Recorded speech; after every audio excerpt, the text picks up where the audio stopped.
साथियों जोहार। आज मैं झारखंड के खनिजों के संबंध में आपसे बात करने आया हूँ।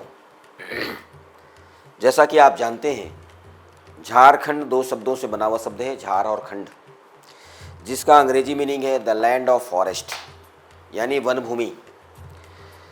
झारखंड का अधिकांश हिस्सा वनों से आच्छादित है। लगभग 23,72,100 हेक्टेयर फॉरेस्ट है इसमें। और झारखंड जो मिनरल प्रोडक्शन है, ये पूरे देश का लगभग 40% हिस्सा, जो पूरे देश में जो खनिज का उत्पादन होता है, उन सभी खनिजों में 40% जो खनिज है उसका उत्पादन सिर्फ झारखंड से होता है। दुर्भाग्य देखिए, जो प्रदेश 40% खनिज का उत्पादन करता है, उसी प्रदेश में 39% लोग गरीबी रेखा के नीचे हैं। कितनी बड़ी विडंबना है, ये दुर्भाग्य है। और झारखंड के आदिवासी इलाके के माँ बहनें, बच्चियाँ, भाई आपको दिल्ली में मेड सर्वेंट के रूप में काम करते हुए मिल जाएंगे। झारखंड के लगभग सभी इलाके से लोग देश के विभिन्न जो बड़े शहर हैं, मेट्रो शहर में रिक्शा चलाते हुए या दैनिक मजदूरी करते हुए मिल जाएंगे। ये ऐसी स्थिति क्यों हो गई? इतना मिनरल रिच होने के बाद कैसे ये स्थिति आई है? क्यों लूट हो रहा है और झारखंड की परिस्थितियाँ क्यों बिगड़ती चली जा रही हैं? तो पहले हम झारखंड के खनिजों पर अपनी बात रखेंगे कि झारखंड में जो खनिज है, उन खनिजों की क्या स्थिति है, और जो मुख्य खनिज है मैं उसकी बात करूंगा। सारे खनिज, चूँकि लगभग झारखंड में 58 टाइप्स के खनिज पाए जाते हैं, उनमें से 10-12 जो प्रमुख खनिज हैं उनकी बात करूंगा, लेकिन जो कीमत है मैं उसकी वो पूरे पर बात करूंगा। झारखंड में जो सबसे ज़्यादा जो भंडार है वो है कोयले का। कोयला लगभग 82,000 मिलियन टन है। दूसरे नंबर पर जो आता है वो है आयरन ओर। आयरन ओर का भंडार में झारखंड उड़ीसा के बाद दूसरे नंबर पर आता है। पहले नंबर पर उड़ीसा आता है, जहां 5,200 के आसपास मिलियन टन में वहाँ है, जबकि झारखंड में 3,763 मिलियन टन है। और यह झारखंड में सिर्फ और सिर्फ चाईबासा के इलाके में, जो यह इलाका दिखाई दे रहा है, इस वेस्ट सिंहभूम के इलाके में पाया जाता है। ये जो पार्ट देख रहे हैं, ये पार्ट आयरन ओर का पार्ट है, और यहीं वो कंसंट्रेटेड है पूरा का पूरा, जो 3,763 मिलियन टन है। जबकि झारखंड का जो ये बीच का पार्ट देख रहे हैं, जो कर्णपुरा का इलाका है, थोड़ा झरिया बोकारो का इलाका है और धनबाद का इलाका है, तो ये एक पट्टी है, यहाँ से यहाँ तक की एक पट्टी है। इसी पट्टी में ये धनबाद है, ये बोकारो का इलाका है, गिरिडीह का इलाका बोकारो, और ये बोकारो, ये हजारीबाग का कर्णपुरा इलाका है, और ये थोड़ा लातेहार का इलाका है, और यहाँ पलामू गढ़वा का इलाका में थोड़ा हिस्सा है। ये वाला हिस्सा, ये हिस्सा, ये पूरा जो ये पट्टी जो है, और एक राजमहल का हिस्सा यहाँ पर है, गोड्डा जिला में जो आता है। यहाँ पर भी थोड़ा कोयला का हिस्सा है, ये वाला पार्ट। तो इस पूरे हिस्से को आप देखेंगे, सब जगह कोल ब्लॉक है। 82,000 मिलियन टन का भंडार है। इसके अलावा जो यहाँ सबसे बड़ा हिस्सा आ रहा है, इस खूंटी के इलाके में देखेंगे, ये जो आप देख रहे हैं, ये पार्ट, जो छोटा पार्ट यहाँ पर प्लस वाला निशान, ये इलाका है गोल्ड का। ये पार्ट, यहाँ सोना का खदान मिला है। मैं जो आंकड़ा दे रहा हूँ, ये आंकड़ा है, झारखंड सरकार ने एक किताब निकाली थी, उसका नाम था ग्रीन कॉरिडोर। ग्रीन कॉरिडोर में जो भंडार सरकार ने दिया है, मैं उसी को कोट कर रहा हूँ। यहाँ बेराइट से 15,000 टन, बॉक्साइट है 70 मिलियन टन, कोबाल्ट जो एक बहुत कीमती धातु हो गया है, ये 9,000 ton, copper 109 million ton, graphite लगभग 390 मिलियन टन, फिर लाइमस्टोन, निकेल है यहाँ पर 9,000 टन, यूरेनियम जो पूरे भारत में सिर्फ जादूगोड़ा के इलाके में मिलता है। आप यहाँ देख रहे होंगे, ये जो स्टार मार्क देख रहे हैं, ये यूरेनियम का इलाका है, जादूगोड़ा का इलाका है, पूर्वी सिंहभूम में पाया जाता है। और ये पूर्वी सिंहभूम में जादूगोड़ा के इलाके में यूरेनियम सिर्फ झारखंड में मिल रहा है। और ये उसका जो भंडार है वो लगभग 40 लाख टन है। और थोरियम 2 लाख टन है। थोरियम भी यहाँ पर मिलता है 2 लाख टन। इसके अलावा ये जो आप डमरू के आकार में देख रहे हैं, ये हिस्सा है जहाँ पर ये कोडरमा का इलाका है। इस कोडरमा के इलाके में माइका मिलता है और माइका यहाँ बहुत उच्च क्वालिटी का माना जाता है। ये हिसाब यहाँ पर इस तरीके से ये आप देख लें, एक लिस्ट है और कहाँ कहाँ मिल रहा है। तो झारखंड में कोई भी जिला झारखंड का आप ऐसा नहीं बता सकते कि उनके पास कोई ना कोई खनिज ना हो। कोई भी जिला ऐसा नहीं है जिनके पास खनिज का भंडार ना हो। गुमला में आप चले जाएं तो इस इलाके में आप देख लीजिए, ये बॉक्साइट का इलाका है। यहाँ पर आप गए, सोने का इलाका है, यूरेनियम का ये हिस्सा है, आयरन ओर का हिस्सा है, ये कोयला का हिस्सा हो गया। यह पार्ट जो हो गया माइका का हिस्सा वाला हो गया, यहाँ कोयले का हिस्सा आ गया। फिर यहाँ पर आ जाइए क्रोमाइट वाला, ये साहिबगंज का ये इलाका क्रोमाइट का है। क्रोमाइट के अलावा वहाँ पत्थर के खदान बहुत हैं, जो बिल्डिंग मटेरियल्स के जो पत्थर हैं वो खदानें बहुत हैं यहाँ। उसके बाद आप आ जाइए, यहाँ क्वार्ट्ज का है, सिलिका क्वार्ट्ज का हिस्सा है। फिर मैंगनीज ओर का भी कुछ इस इलाके में मैंगनीज भी पाए जाते हैं। तो ये अगर हम देखते हैं, और झारखंड कोल बेड मीथेन में भारत का पहला स्थान रखता है, जो लगभग 722 BCM है, बिलियन क्यूबिक मीटर यहाँ पर है।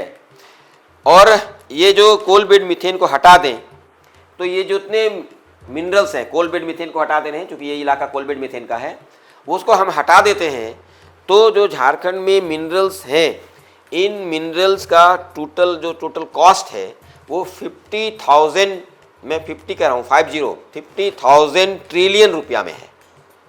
इतना ह्यूज अमाउंट है। और उसका हम पर कैपिटा मिनरल वैल्यू निकालते हैं प्रति व्यक्ति के हिसाब से, तो वो लगभग 152 करोड़ आता है। और अगर हम इसमें कोल बेड मीथेन का कीमत जोड़ देते हैं तो वो लगभग 300 करोड़ आता है। यानी पर कैपिटा जो पूरे खनिजों का मूल्य होगा झारखंड के हर व्यक्ति का, वो 300 करोड़ का मालिक है। और 300 करोड़ का वह मालिक जिसको होना चाहिए था, वो दिल्ली के गलियों में और दिल्ली के घरों में बर्तन मांज रही हैं। ये दुर्भाग्य है इस झारखंड का। तो अब सवाल ये होता है कि लूट कैसे हो रही है पूरे झारखंड में। आप देखेंगे कि लगभग 3000 ये जो है हमारे ये चल रहे हैं टोटल माइंस, हमारे झारखंड में 3000 माइंस हैं। इसमें से मेजर मिनरल्स के 48 माइंस हैं, कोल माइंस 120 की संख्या में है, और 23 प्रोजेक्ट जो है वो ग्रेफाइट, बॉक्साइट, लाइमस्टोन के हैं। इसके अलावा माइका, चाइना क्ले और जनरल स्टोन्स के 117 प्रोजेक्ट चल रहे हैं। और झारखंड के पाइपलाइन में जो आने वाले प्रोजेक्ट्स हैं वो 8566 ये प्रोजेक्ट्स पाइपलाइन में वो लाइसेंस के लिए मिल चुके हैं, लाइसेंस के इंतज़ार में और काम के इंतज़ार में हैं। अब जब इतनी कंपनियां, लोग जब बार बार कहते हैं कि कंपनी आएगी तो विकास होगा, तो इतना जो लूट हो रहा है, 3000 माइनिंग प्रोजेक्ट्स, अलग अलग चीज़ों के जो माइनिंग प्रोजेक्ट्स हैं, 3000 माइनिंग प्रोजेक्ट्स आने के बाद, जबकि वहाँ पर जो गांव की संख्या है वो 32,600 के आसपास है। यानी अगर 3000 माइनिंग प्रोजेक्ट है और 32,000 गाँव है, तो एक माइनिंग प्रोजेक्ट 10 गाँव को अगर गोद ले ले और इतना ह्यूज अमाउंट में अगर उसका लाभ होता, तो आज झारखंड का जो नक्शा है, झारखंड के जो लोग हैं, ये पूरे भारत ही नहीं पूरे विश्व में चमक रहा होता। लेकिन दुर्भाग्य से इतनी बड़ी लूट के बाद यहाँ पर जो लूट हो रही है, इस लूट के वजह से झारखंड, जैसे मैंने पहले कहा कि पूरे भारत का 40% खनिज देने वाला झारखंड 39% गरीबी रेखा में जी रहा है। यानी जितना परसेंटेज उसका प्रोडक्शन में है, उतना ही परसेंट उसके आदमी गरीब हैं। ये दुर्भाग्य है। तो इस दुर्भाग्य को हम कैसे बदलेंगे और क्यों बदलना चाहिए? तो यहाँ पर आप देख लेंगे, यहाँ पर जो इसकी योगदान इसका है production of minerals per annum, वो लगभग 15,000 करोड़ रुपए का है। और 160 million ton total mineral production हुआ है 2022-23 तक। और 144 कोयला खदान हैं, जिसमें से 130 मिलियन टन प्रोडक्शन है। और इसमें मिनरल रेवेन्यू जो झारखंड सरकार को मिल रहा है इन चीज़ों से, वो 3500 करोड़ रुपया का है पर एनम। और अब इस तो आपने देख लिया, सिर्फ यहां पर हम बात करेंगे इसमें दो इलाके हैं, एक है साउथ कर्णपुरा और एक है नॉर्थ कर्णपुरा। साउथ कर्णपुरा और नॉर्थ कर्णपुरा में सिर्फ इस पार्ट में 83 कोल ब्लॉक्स अलॉट किए गए हैं। जब आप उन 83 कोल ब्लॉक्स का नक्शा देखेंगे तो ऐसा लगेगा कि उनको स्केल बैठा करके यूं यूं बांट दिया गया कि ये तू ले लो, ये तू ले लो, बीच में कोई जगह खाली नहीं है। और कोल ब्लॉक्स में जो सभी कोल ब्लॉक्स जो हैं, ये सारे के सारे कोल ब्लॉक्स ओपन कास्ट के हैं। ओपन कास्ट के होने के कारण जितने भी गांव उसके चपेट में आते हैं, उन गांवों को सीधा उजाड़ दिया जाता है। वो गांव माइनिंग के बाद नक्शे में नहीं दिखाई देते। मैं 2-3 उदाहरण दे रहा हूं आपको। जैसे पकरी बरवाडी कोल ब्लॉक है एनटीपीसी का। एनटीपीसी के पकरी बरवाडी कोल ब्लॉक जो 2016 से चल रहा है, आज आप वहां जाएंगे तो कुछ गांव का मैं नाम बता रहा हूं, आप उन गांव को खोज के देखिए। जैसे चुरचू एक गांव है। यह चुरचू गांव पूरा वो मलबे में दब गया है, वहां पर ओवरबर्डन रखा हुआ है। उसके बाद आप जाएंगे सोनबरसा, वहाँ वो भी मलबे में दबा हुआ है। फिर एक गांव है वहाँ पर नगड़ी, गड्ढे में तब्दील हो चुका है। तो कोई जो कोल ब्लॉक के गांव होते हैं, कोल ब्लॉक जहाँ पर आवंटित किए जाते हैं, वो गांव दो तरीके से बर्बाद होते हैं। या तो जो माइनिंग होता है उस माइनिंग में वो गांव घुस जाते हैं, ख़त्म हो जाते हैं, या उस माइनिंग के ऊपर जो ओवरबर्डन रखा जाता है उन गाँव के ऊपर ओवरबर्डन रख दिया जाता है। दोनों हालत में गांव खत्म। और आज मैंने पहले भी कहा है कई बार कि इन गांवों को जब नष्ट किया जाता है, हटाया जाता है, तो सरकार के लिस्ट से वो गांव नहीं हटते हैं। यहां भ्रष्टाचार है। क्यों नहीं हटते हैं? इसलिए नहीं हटते हैं कि उन गांवों के लिए विकास की जो योजनाएं आती हैं वो कागज पर बन सके और सारा का सारा धन जो अधिकारी वर्ग के लोग हैं वो मिल बांट के खा लें। ये करते हैं। 16 से अभी तक 10 साल हो गए। 10 साल में वहाँ 7 गांव उजड़े हैं। 7 गांव का लिस्ट में भी जब आप देखेंगे, अभी वोटिंग होता है तो गांव के नाम आज भी हैं, लोग नहीं हैं, लोग जहाँ तहाँ बस जाते हैं। विस्थापन एक ऐसी समस्या है, इस समस्या का समाधान कभी भी मीठा नहीं होता, स्वीटिश नहीं है। क्यों?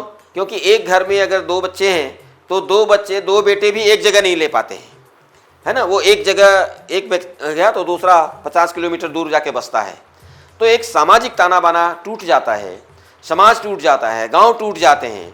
और एक बात बड़ी है, पता नहीं कहना चाहिए या नहीं, लेकिन मैं कहता हूँ कि ये जो राजनीतिक तत्व के जो लोग हिंदू और मुसलमान करते हैं, इनको समझना चाहिए कि इन परियोजनाओं में कितने मंदिर टूट गए, किसी हिंदू का खून नहीं खौला।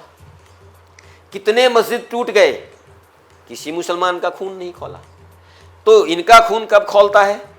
जो मैदानी इलाके में जब वोट की बात होती है, जहां विकास के लिए इस तरह का चीज़ विकास के नाम पर उजाड़े जाते हैं, वहां ये ठंडे बस्ते में पड़े रहते हैं।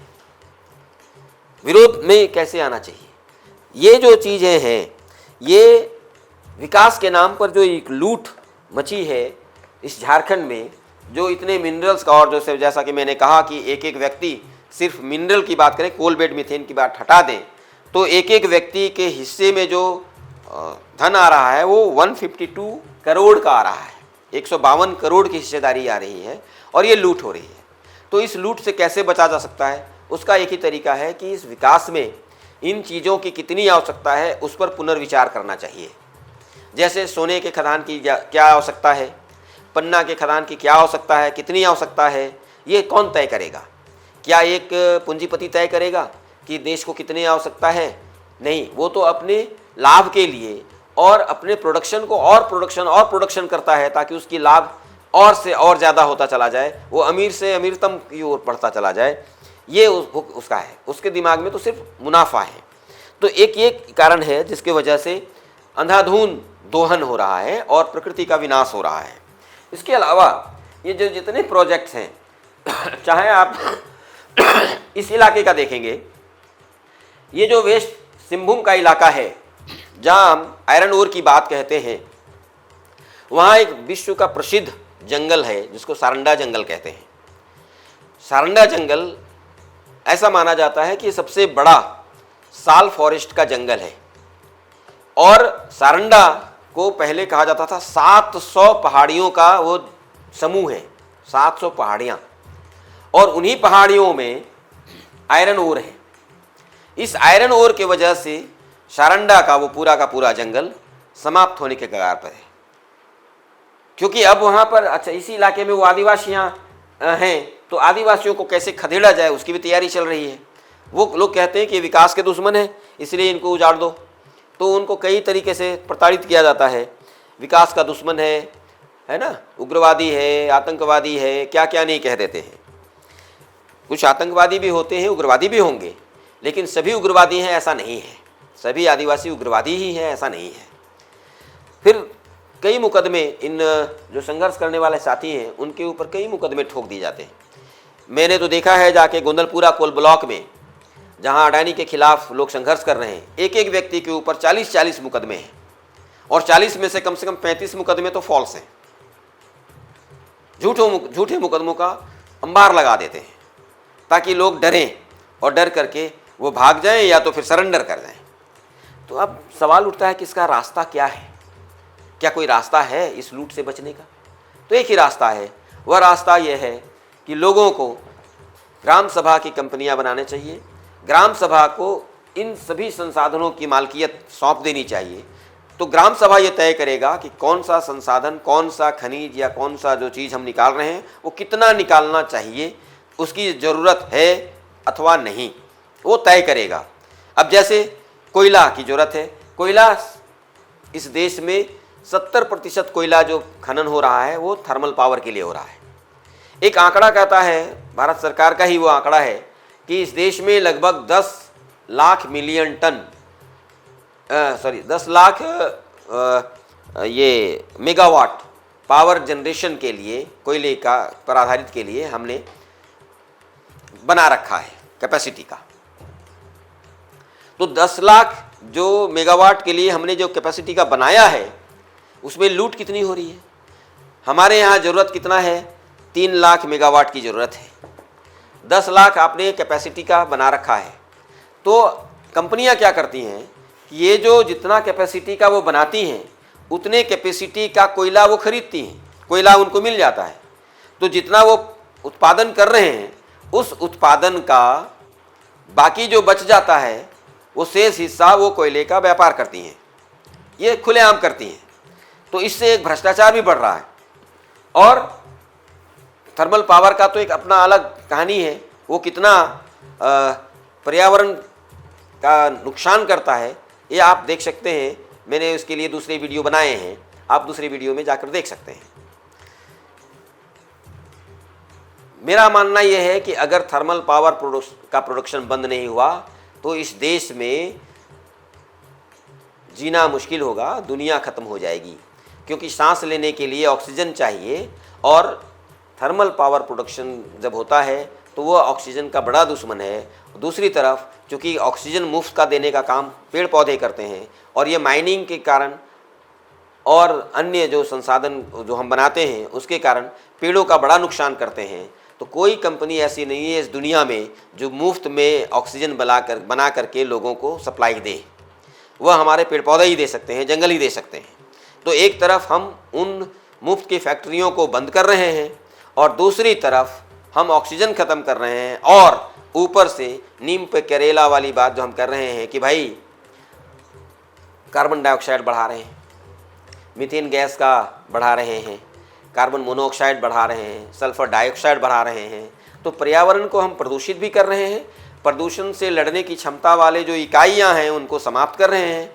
तो हमारा जीवन किस दिशा में जा रहा है? क्या हम इसको विकास कहेंगे? ये विकास है या विनाश है? तो हम अपना विनाश स्वयं तय कर रहे हैं। तो इस विनाश को रोकने का मुझे लगता है कि सिर्फ एक ही रास्ता है, वह रास्ता है कि ग्राम सभाओं को जब हम इसकी मालकियत देते हैं तो ग्राम सभा मिलकर तय करेगी कि हमको कितना लोहा चाहिए, कितना बॉक्साइट चाहिए, कितना आयरन चाहिए, और कितना हमको सोना चाहिए या हीरा चाहिए या नहीं चाहिए। ये ग्राम सभाएं तय करेंगी और उसी के आधार पर उत्पादन होगा, और एक पॉजिटिव उत्पादन होगा। उसमें हम लोग ये मानेंगे कि वो आगे आने वाली पीढ़ियों के लिए भी हमारे संसाधन बचें। इन चीज़ों को हमको ध्यान में रखना पड़ेगा। तो आइए एक संघर्ष करें, इस देश के ग्राम सभाओं को मजबूत करें और ग्राम सभाओं को इन खनिजों पर मालकियत स्थापित हो, उसके लिए अपनी अपनी जगह पर संघर्ष करें। जोहार।